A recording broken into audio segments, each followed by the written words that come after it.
नमस्कार आप सभी का एक बार फिर से हम इंटरव्यू के सेशन में आपके साथ जुड़े हैं। मेरे साथ अवनीश कुमार सिंह भैया हैं। डीएसपी रैंक 4 सर का आया है। सर सबसे पहले तो आपको बहुत बधाइयाँ। Thank you so much. और चैनल पे आने के लिए भी बधाइयाँ। Thank you so much. Sir का ये दूसरा अटेम्प्ट था। सर का मीडियम इंग्लिश है। सर की इस जर्नी के विषय में हम जानेंगे और किस तरीके से एस्पिरेंट अपनी तैयारी को शुरू करें या तैयारी अगर कर भी रहे हैं तो किस तरीके से अपने आप को बूस्टअप करें। इस सेशन में पूरी बातें यही होंगी। सर सबसे पहले तो आप इंजीनियरिंग बैकग्राउंड से आने के बाद यूपीएससी या यूपीपीएससी की तरफ आपका रुझान किस तरीके से बढ़ा? यूपीएससी की तरफ ये था कि मैंने जब इंजीनियरिंग करी, जब चंडीगढ़ गया था तो एक्सपोजर बहुत अच्छा रहता है। वहाँ पे नेशनल लेवल के सारे स्टूडेंट्स आते हैं। तो जब उत्तर प्रदेश में देखा और मैं अपने गांव में भी गया तो मुझे लगा यार ये इतने चैलेंजेस हैं, ये सॉल्व कैसे नहीं होते। तो फिर किसी ने यही बोला कि तो सॉल्व करेगा कौन? तो मैंने कहा सही बात है कि हम लोग अगर देख रहे हैं कोई चैलेंजेस, कि हम लोग गरीबी देख रहे हैं, मैं स्कूल जा रहा हूँ, बच्चे नहीं पढ़ रहे हैं, तो करेगा कौन? तो वही था कि जो सिविल सर्विसेज एक प्लेटफॉर्म। अब मुझे इंजीनियरिंग के 3rd ईयर में जाके पता चला कि सिविल सर्विस का एग्ज़ाम ऐसे होता है कि मेंस होता है, इंटरव्यू होता है। मुझे तो पता ही नहीं था। मैं सोच रहा था गेट की तैयारी कर लेता हूँ, बट सिविल सर्विस का तब हुआ। फिर यूपीएससी की तैयारी शुरू की थी फाइनल ईयर से, और फिर सिलेक्शन हो गई यूपीपीसीएस में। कोचिंग की थी कि नहीं की? नहीं, मैंने कोचिंग नहीं की थी। 2021 लॉकडाउन में मैंने प्रिपरेशन स्टार्ट की थी। उस समय कोचिंग पूरे सारे बंद थे। मैं गाज़ियाबाद से ही हूँ और दिल्ली में ही सारी कोचिंग है, तो पूरे लॉकडाउन में बंद था। फिर मैंने 6 महीने पढ़ाई की थी। फिर धीरे धीरे समझ में आने लग गया यार कैसे क्या पढ़ना है। उसके बाद पढ़ना खुद से ही पड़ता है। फिर कोचिंग का मेन जो होता है वो गाइडेंस का ही होता है। एक बार आपको गाइडेंस मिल गई, गाइडेंस आफ्टर कोविड लॉकडाउन तो वो ऑनलाइन हो ही गई है। अच्छा भैया, मतलब अब एक ही सवाल आपसे है कि आपने शुरुआत कहाँ से की, क्या क्या स्टेप आपके जीवन में आते रह गए, कोविड में आप क्या पढ़े, उसके बाद फिर क्या पढ़े, पूरा डिटेल्ड वे में आप बताइए। शुरुआत मैंने 2021 से ही की थी। मेरा फाइनल ईयर था उस समय, और पहले तो समझ में नहीं आ रहा था कि कैसे कैसे करेंगे। तो पहले तो यूट्यूब से पूरा देखा, बहुत सारे टॉपर्स के वीडियोस देखे, और समझ में आया कि यार ये किताबें हैं, ये पढ़ना है। तो ये क्या मतलब पढ़ना है उसको भी बताते चलिए। जैसे प्रीलिम्स है, मेंस है, इंटरव्यू है। तो मेन जो मुझे लगता है ना हमेशा वो मेंस का ही होता है। और मेंस के यूपीपीसीएस में तो 6 पेपर होते हैं। GS1 में हिस्ट्री का सोसाइटी और ज्योग्राफी होती है। हिस्ट्री में एंशिएंट हिस्ट्री, मिडिवल हिस्ट्री और मॉडर्न हिस्ट्री होती है। एंशिएंट हिस्ट्री के लिए यूपीपीसीएस के लिए ऐसा मैंने कुछ किया नहीं था। यूट्यूब से आर्ट एंड कल्चर की वीडियोस देख ली थी। कहाँ से भैया?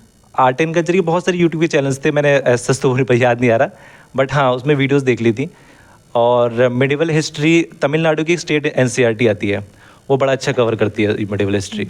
हाँ, क्योंकि उसमें आर्ट एंड कल्चर का भी पोर्शन है। तो बहुत संक्षिप्त में वो उन्होंने बताया है, क्योंकि बहुत ज़्यादा पढ़ने लगते हैं तो फिर इतना पढ़ने लगते हैं कि वो समझ में ही नहीं आता।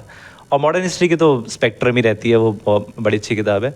सोसाइटी के लिए मैंने विजन के नोट्स पढ़े थे, और वो भी मैं कहूँगा कि बहुत संक्षिप्त में वो लोग बताते थे, क्योंकि मेन चीज़ सोसाइटी में at the end of the day आपको प्रैक्टिस करनी पड़ती है ना। चाहे कम्युनलिज्म हो, रीजनलिज्म हो, चाहे salient features of Indian society. Because UPPCS क्या करता है, वो डायरेक्ट सवाल ही पूछ लेता है कि what are the salient features of Indian society. तो उस तरीके से आपको प्रैक्टिस ही करनी पड़ती है। और ज्योग्राफी में आपका NCERTs जो 4 NCERTs हैं। फिर GS2 में जो है पॉलिटिकली लक्ष्मीकांति है, वो तो बाय हार्ट वो सबको रटनी ही पड़ती है। और गवर्नेंस के लिए फिर वही विजन IAS के नोट्स थे। और इंटरनेशनल रिलेशंस मेनली मुझे लगता है कि इंटरनेशनल रिलेशंस करंट अफेयर से ही करना चाहिए। और जो मंथली मैगजीन आप कोई भी फॉलो करते हो, जैसे मैं विजन फॉलो करता था, वहाँ से समझ में आ जाता है। For example Shanghai cooperation organisation बहुत ज़्यादा न्यूज़ में रहता था, तो वो सवाल भी पूछा जाता है। आशियान, बिम्स्टेक, इसका जो छोटा छोटा पार्ट है वो विजन वाले बता देते हैं कि यार आशियान अब बना था, बिम्स्टेक कब बना था, शार कब बना था। तो इंटरनेशनल रिलेशंस वहाँ से हो जाता है। GS3 में इकोनॉमिक्स से पहला, और दूसरा एग्रीकल्चर है, internal security, disaster management, environment. मेरे ख्याल से सबसे ज़्यादा बड़ा GS3 पड़ जाता है। इकोनॉमिक्स में वैसे मैंने मृणाल की पढ़ी थी, क्योंकि मुझे UPSC भी देना था। लेकिन UPPCS के लिए मेरे ख्याल से इकोनॉमिक्स मेनली जो प्रीलिम्स से पूछा जाता है वो घटना चक्र से हो जाता है। मेंस में इकोनॉमिक्स का उतने सवाल नहीं आते जितने एग्रीकल्चर के आते हैं। तो एग्रीकल्चर के फिर मैं विजन की नोट्स पढ़े थे। और इंटरनल सिक्योरिटी के लिए DGP हैं SM उत्तराखंड के अशोक कुमार, IPS हैं, उनकी किताब बड़ी अच्छी है। वो बहुत छोटी सी पतली सी किताब, वो कवर हो जाती है। और डिज़ास्टर मैनेजमेंट के लिए मेनली जो डिज़ास्टर्स हैं, जैसे अर्थक्वेक, सुनामी, वॉल्केनो है। पहले तो जैसे हम लोग ज्योग्राफी में वो मेंशन है जियोफिजिकल फिनोमेना करके, वो हमको समझ में आ जाते हैं। फिर डिज़ास्टर मैनेजमेंट की कैसे उसको टैकल कर सकते हैं, और दूसरा डिज़ास्टर मैनेजमेंट एक्ट का कुछ जो उठा के उससे वो कवर हो जाता है। और तीसरी चीज़ आती है इकोनॉमिक्स में, वो क्या था, इकोनॉमिक्स, इंटरनल सिक्योरिटी, एग्रीकल्चर और डिज़ास्टर मैनेजमेंट। एनवायरनमेंट के लिए यूपीएससी के लिए तो शंकर आईएएस की किताब पढ़ते हैं, वो मुझे बड़ी सही लगी थी किताब। और यूपी पीसीएस के लिए मेनली मुझे लगता है कि ना कंटेम्प्रेरी थोड़ा सा आपको पता है, ज्योग्राफी क्योंकि एक बार पढ़ लेते हो ना वो 4 किताबें, तो आपको एनवायरनमेंट समझ में आ जाती हैं। मतलब एनसीईआरटी की, हाँ, जो 11th और 12th की 4 किताबें हैं वो समझ में आ जाती हैं, और बाकी प्रैक्टिस से हो जाता है। क्योंकि एथिक्स भैया कहाँ से पढ़े? एथिक्स जीएस 4 का मेनली मैं इंग्लिश मीडियम से था, लेकिन दृष्टि के नोट्स आए थे हिंदी के, मैंने वहाँ से कवर किया था। क्योंकि मुझे इनिशियली समझ में नहीं आता, लेक्सिकॉन की किताब बोलते तो हैं सब, मैंने पढ़ी भी थी पर मेरे को समझ में नहीं आई। फिर मैंने वहाँ से दृष्टि के हिंदी के पढ़े मैंने, और एक बार समझ में आ जाता है ना कि एथिक्स में मेनली क्या होता है कि डेफिनेशन का खेल होता है पूरा। उसके बाद फिर आंसर राइटिंग का होता है।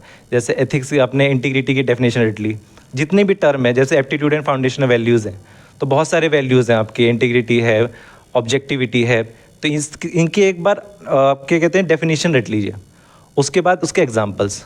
ये अगर आपका हो गया ना, एग्जाम्पल दोनों, जैसे एक एग्जाम्पल होता है, जैसे अर्जुन ने ऐसा कहा, अर्जुन जब एथिकल डायलेमा में पढ़े थे तो उन्होंने क्या किया।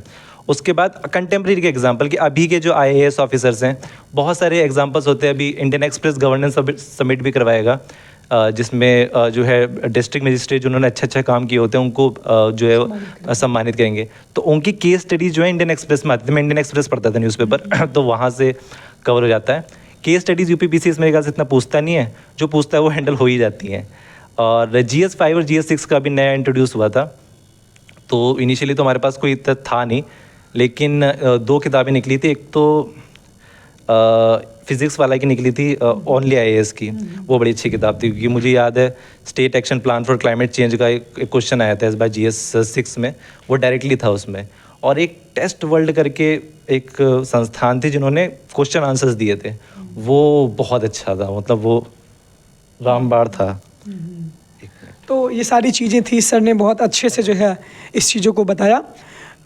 तैयारी की जर्नी किस तरीके से रही, कहाँ से कहाँ तक सर ने कवर किया, पूरा डिटेल्ड वे में सर ने बताया। सर एक आखिरी सवाल, प्रीलिम्स 2024 आ रहा है, बच्चे किस तरीके से अपनी तैयारी को करें? प्रीलिम्स मेरे ख्याल से घटना चक्र आप रट मारो। दूसरा जो है क्या कहते हैं कि करंट अफेयर्स के लिए आई दृष्टि अभी आ गई है, आई दृष्टि ही पढ़िए। और दूसरा घटना चक्र ठीक से रटिए, ठीक है, कोई भी घटना चक्र छोड़ना नहीं, क्योंकि 2022 में मैंने ये गलती करी थी। बहुत सारे उसके जो टफ क्वेश्चन थे मैंने छोड़ दिए थे, लेकिन मुझे लगता है कि घटना चक्र अगर क्या कहते हैं आप ठीक से रट लोगे ना, और आई दृष्टि कर लोगे, और टेस्ट लगाइए। अभी लास्ट के दिन में बहुत सारे टेस्ट आएंगे, दृष्टि के आएंगे, ध्येय के आएंगे, वो आप लगाइए इर्रिस्पेक्टिव का कितने नंबर आ रहे हैं। क्योंकि टेस्ट बेसिकली इसलिए होता है कि आपका एप्टीट्यूड डेवलप हो जाए। वो तुक्के कैसे लगने हैं, कैसे दो ऑप्शंस में आके आप फंसते हो। जैसे मेरे पिछली बार 83 क्वेश्चंस ठीक हुए थे, इस बार टेस्ट की वजह से मेरे ख्याल से मेरे 105 चले गए थे। तो मेरे ख्याल से टेस्ट बहुत एक हुआ है। चलिए, आपके जो भी डाउट्स हों, क्योंकि बहुत बिजी शेड्यूल है सर का, इतना समय मिल गया, बहुत है समय। जो भी आपके डाउट्स हों, एक डाउट कमेंट में करेंगे तो एक लिस्ट हम उसकी बना लेंगे और सर के साथ एक लाइव सेशन हम करके आपके सारे डाउट्स को क्लियर कर देंगे। तब तक मिलते हैं अगले वीडियो के साथ। सर आपका बहुत बहुत धन्यवाद। Thank you thank you so much.